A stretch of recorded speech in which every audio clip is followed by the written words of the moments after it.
Olá a todos, meu nome é Elizabeth Castellon Conquevitz, eu sou médica, neurologista e psiquiatra, sou professora associada da UFGD e atendo no meu consultório com o Instituto de Neuropsiquiatria e Medicina Integrada, aqui em Dourados, Mato Grosso do Sul. Esse vídeo está completando uma série que eu fiz sobre transtorno bipolar. Então eu tenho 2 vídeos que eu falei sobre bipolar, depois teve um que eu falei sobre bipolar no idoso e agora eu vou falar sobre bipolar na criança. Então a primeira informação é assim, existe transtorno bipolar na criança. 1 a 2% das crianças têm o transtorno bipolar. E 1 a 2% para um transtorno que prejudica tanto a vida da criança e da família é uma porcentagem alta.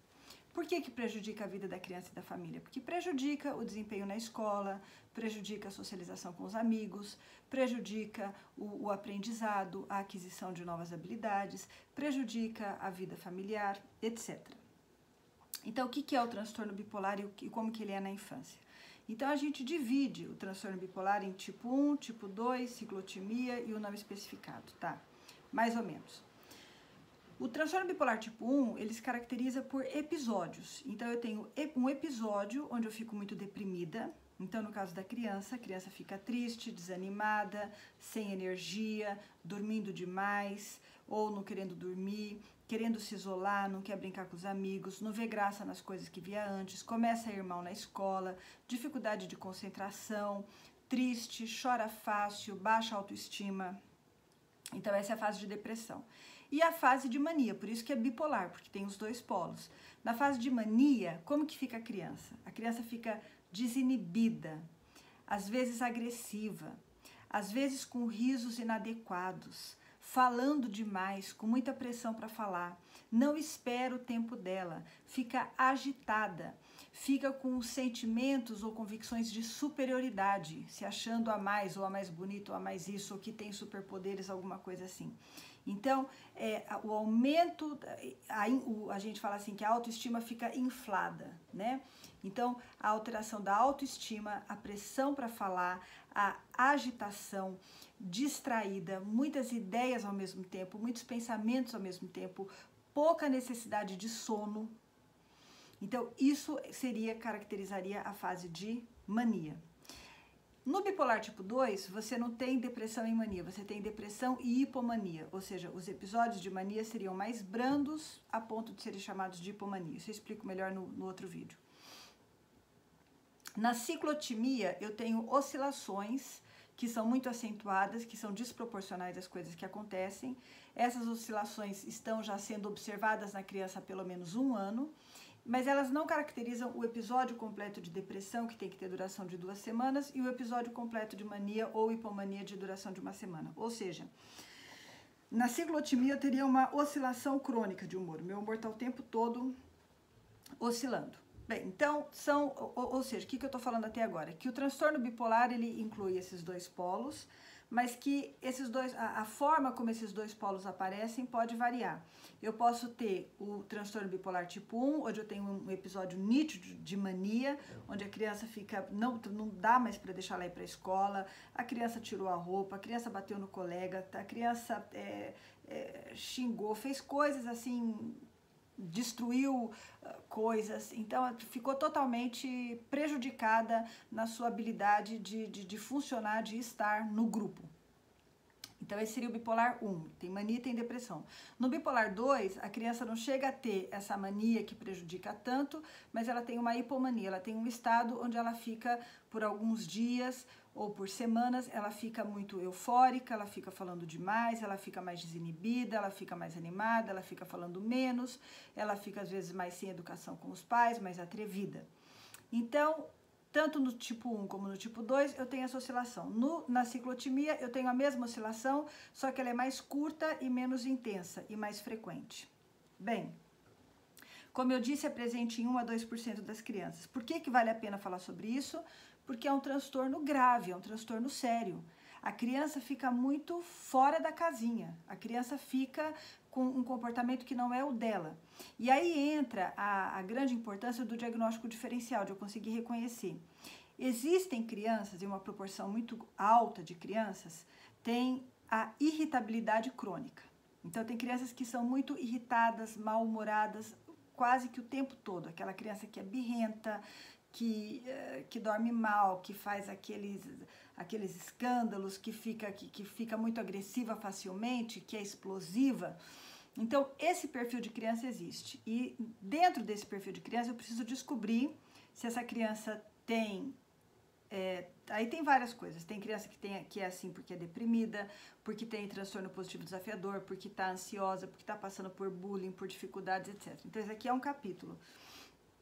E existe até um nome, um transtorno que foi criado, que é o transtorno disruptivo da desregulação grave do humor, que tenta caracterizar essas crianças. Por que eu digo que o diagnóstico foi criado? Porque na psiquiatria a gente começa a observar diferentes perfis de comportamento e a gente tenta ver, os pesquisadores tentam ver se um determinado grupo vai se comportar ao longo do tempo de uma determinada forma.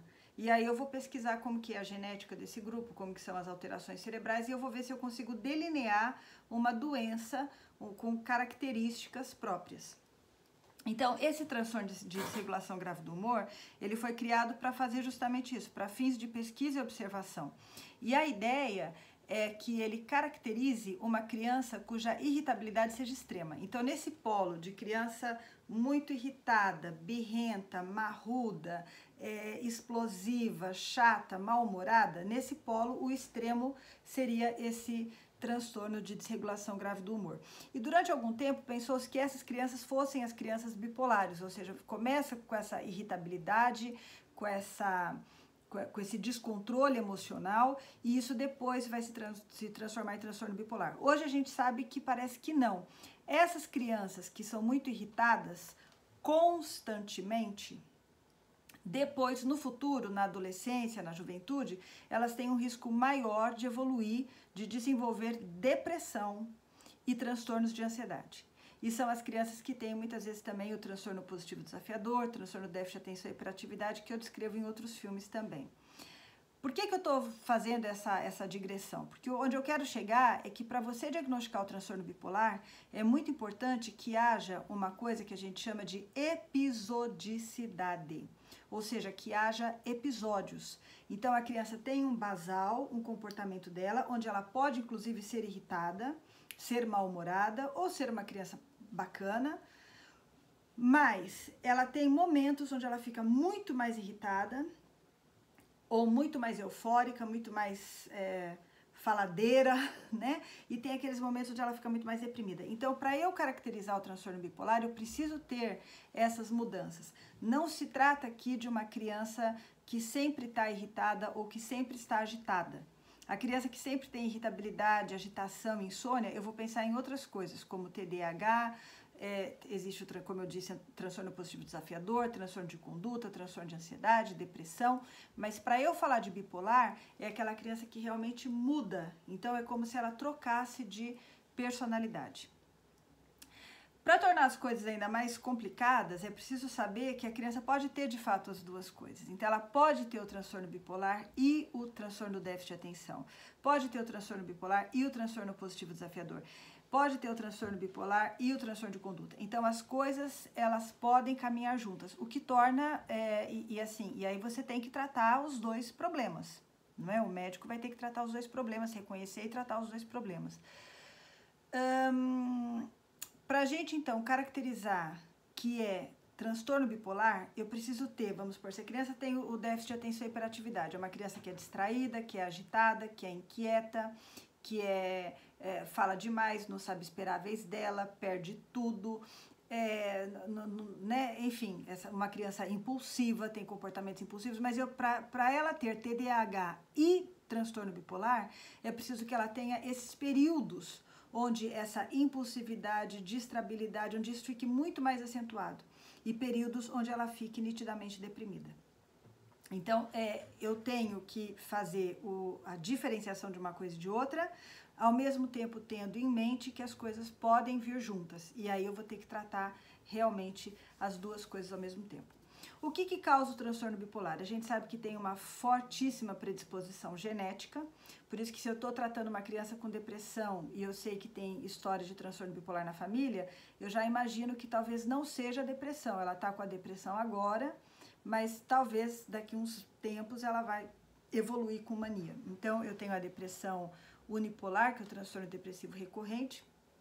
A pessoa fica tendo depressão, normal, depressão.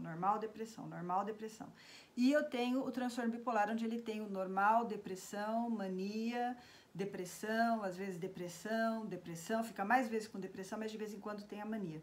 Então, se eu observo a depressão em uma criança, e essa criança tem história de transtorno bipolar na família, eu já fico com a suspeita, né, pensando que pode ser que se trate aqui de um transtorno bipolar, ou seja, de uma depressão no contexto do transtorno bipolar. Isso muda a medicação que a gente vai usar, por isso que o médico tem que saber aí o que ele está fazendo. Uma outra coisa é que o transtorno bipolar se associa à história de trauma. Então, os estudos com adultos com transtorno bipolar mostra que 50% deles têm história de trauma. Então, trauma pode ser eventos adversos, né? Por exemplo, sei lá, guerra, mortes, acidentes graves, perdas graves, mas também o abuso físico, abuso sexual, abuso psicológico e a negligência. O transtorno bipolar a gente entende como uma alteração química e estrutural do cérebro. Então, os estudos ainda estão se iniciando, mas assim, muitos mostram que parece que existe uma rede, um circuito de áreas no meu cérebro que me ajudam a controlar as minhas emoções, a controlar a resposta emocional que eu tenho diante das coisas boas ou das coisas ruins. E esse circuito, ele funciona de forma que o córtex pré-frontal inibe um pouco ou modula, controla as respostas emocionais que estão associadas aos circuitos límbicos. E parece que no transtorno bipolar isso acontece de uma forma menos eficaz. Então, por isso que a gente, e quando você usa a medicação, tem alguns estudos que mostram também que depois da medicação esse circuito melhora. Então, aí eu já vou pulando para o tratamento. Então, o tratamento uma vez eu tendo reconhecido, eu tenho que ver se tem mesmo transtorno bipolar, eu tenho que ver se tem outras coisas também associadas, outras comorbidades. Então, é muito comum que tenha também TDAH, é comum na adolescência que comece com abuso de substâncias, não é? Ou outros comportamentos de risco, comportamento sexual de risco. Então, mesmo a criança, ela pode ter fases na mania onde ela fica hipersexualizada. Mas então, assim, eu fiz o diagnóstico, eu vejo as comorbidades e a gente entende que tem que tratar com medicação. Então, tanto a fase de depressão, quanto a fase de mania, quanto a fase de prevenção, de manutenção, precisaria de medicação, também na criança. Porque é um transtorno grave. É uma coisa muito séria a criança ficar realmente deprimida. Não é que ela ficou um pouquinho triste, um pouco irritada, um pouco jururu. Ela ficou com uma depressão grave, inclusive podendo chegar a pensar em suicídio e podendo chegar a cometer suicídio, a tentar suicídio. E quando eu falo de mania, também não é uma criança que ficou um pouco eufórica, um pouco inadequada. Não, é uma criança que saiu pelada na rua, que se ofereceu sexualmente para alguém, que saiu dirigindo o carro ali sozinha. Assim, coisas assim que são incabíveis. Não é? Então, é um transtorno perigoso. Além de ter todo esse problema social, familiar, escola e tal, está provado que os episódios de mania, os episódios de depressão, eles se associam à liberação de substâncias tóxicas para o cérebro, substâncias neuroinflamatórias, e à redução de fatores de crescimento cerebral, fatores tróficos para o cérebro, que sustentam, que aumentam a viabilidade das células cerebrais. Então, não é uma coisa para a gente ficar observando e deixando acontecer. Então, a gente acredita que tem que tratar com a medicação. Além da medicação, é muito importante que se faça a educação da família, a educação da escola e a educação da criança. Então, todo mundo tem que entender quais são os problemas dessa criança, o que está acontecendo, por que a criança está agindo desse jeito. A professora tem que entender, a diretora da escola tem que entender, os pais têm que entender e a própria criança tem que entender. Além disso, uma coisa que se mostra bem importante é um treino, né, principalmente pegando o período onde a criança está eutímica, ou seja, onde o humor dela está mais equilibrado, usar-se esse período de tempo como oportunidade para treiná-la no equilíbrio emocional, no controle das suas próprias emoções. E isso vai ser o papel do psicólogo.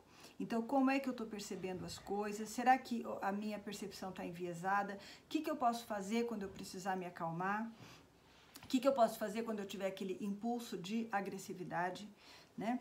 Então, esse é o papel do psicólogo. Então, não é só a medicação, mas é todo o contexto de educação de todo o âmbito da criança, social, familiar, acadêmico, e também a questão da criança ir se sendo treinada para ter uma introspecção maior, perceber melhor os seus sentimentos e entender o que é que está acontecendo com ela.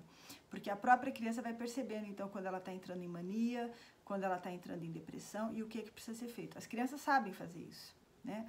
As crianças, elas são muito capazes, assim, de explicar o que elas têm. Claro que não são todas as crianças, mas eu digo assim, muitas crianças, a gente não pode subestimar a capacidade da criança em ter introspecção, em perceber as suas próprias mudanças e em falar sobre isso. Então, eu acho que é mais ou menos isso. Assim, eu queria dizer que é um problema grave, que é um problema frequente, que ele existe, que às vezes ele pode ser confundido com déficit de atenção, pode ser confundido com transtorno positivo desafiador, então a gente precisa prestar atenção principalmente nessa coisa da episodicidade, né? Se eu tenho episódios onde a criança muda mesmo, né? A gente chama de ciclar, né? Quer dizer, ele é de um ciclo vai para o outro, né? E fazer o tratamento adequado e o acompanhamento com o especialista. Acho que era isso. Obrigada.